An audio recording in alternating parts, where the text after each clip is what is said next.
People engage in all kinds of illegal substances, different kinds of drugs. Um,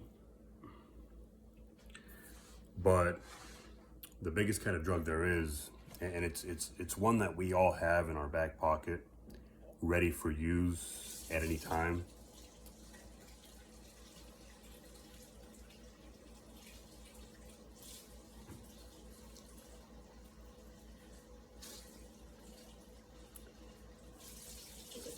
The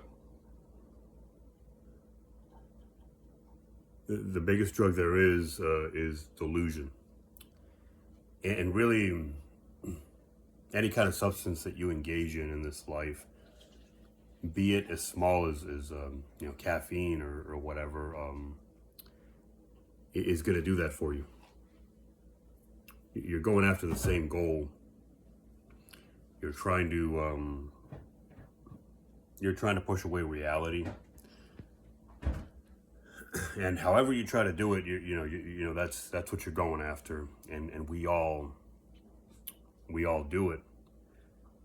What is always readily available for us to use is this thing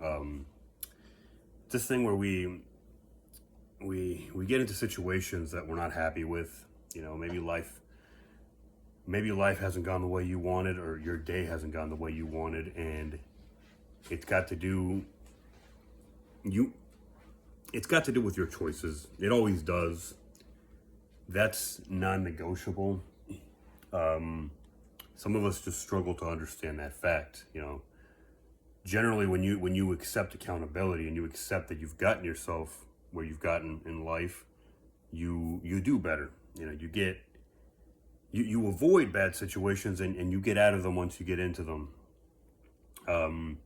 It's when you don't accept that you have responsibility in your outcomes that bad things happen. And this is kind of what I'm talking about. You get into bad situations, deep down that you had something to do with it, but you just don't like it. You don't want to live in that reality. So you daydream, and you wonder, and we all do it in some way, shape, or form. You wonder what things would have been like if you had made a different choice, if you had made different choices. And you do it, you dress it up, no matter who you are. If you're not living in absolute not crushing, if you're not living in absolute reality, you're doing it. You just don't, you find a way to put a veil over your head, over your face, and delude yourself. But this is something that everybody engages in. And it's a drug. It's an instant gratification. You're kicking the can down the road, so to speak, and you're not embracing reality. You're not embracing facts. And every time you kick a can down the road, every time you push reality away, when it gets to you, it's gonna sting. It's gonna hurt.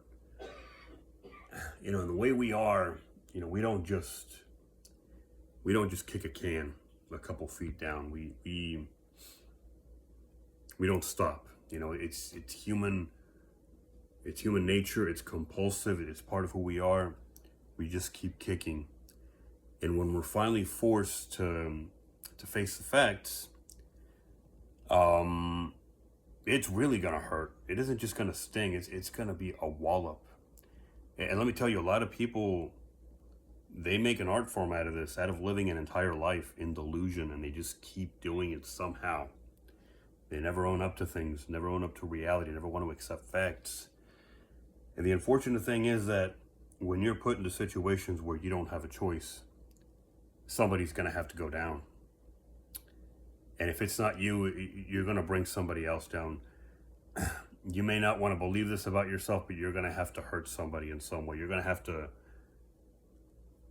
even if it's just destroying somebody's reputation, ending somebody's employment, whatever it might be, you're going to have to do something that results in consequences, because there have to be heads that roll, when reality kind of just brings itself to bear and doesn't give you a choice. So you have to be aware of this. In conclusion here, you have to understand that when you do this, every time you shirk reality, every time you want to daydream a little bit and think about how things could have been, or because it's real. If you get in your head and you think about how things would have been if you had made this choice or that choice, on some level, you're daydreaming, right? But there's a part of your brain, a part of your mind that believes it to be real. So it's gonna hurt. It's gonna hurt when reality slaps you in the face. And every time you do this, every time you kick a can down the road, every time you want to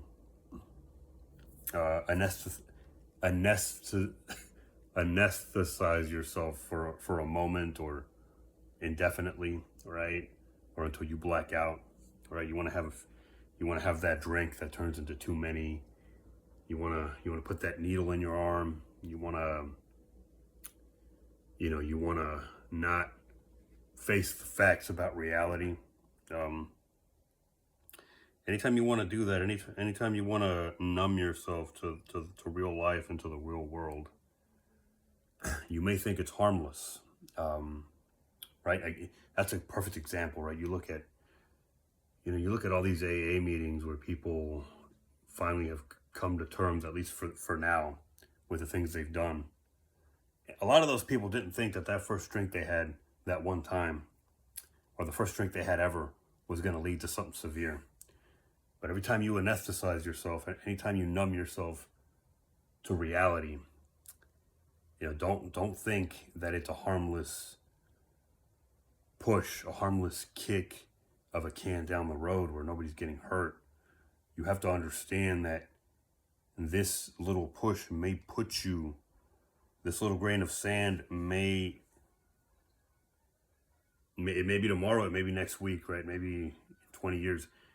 This little grain of sand could very, very well put you in a situation where you have to throw somebody under the bus in order to survive. You have to put another body under the bus so that yours doesn't end up under it. Innocent as it may seem in the moment, innocent as that one drink, innocent as that this or that, this little thing. Little things, no matter how small they are, can be clumped together and they become big things. The smallest thing can become monumental. It can become insurmountable. You want to keep that in mind.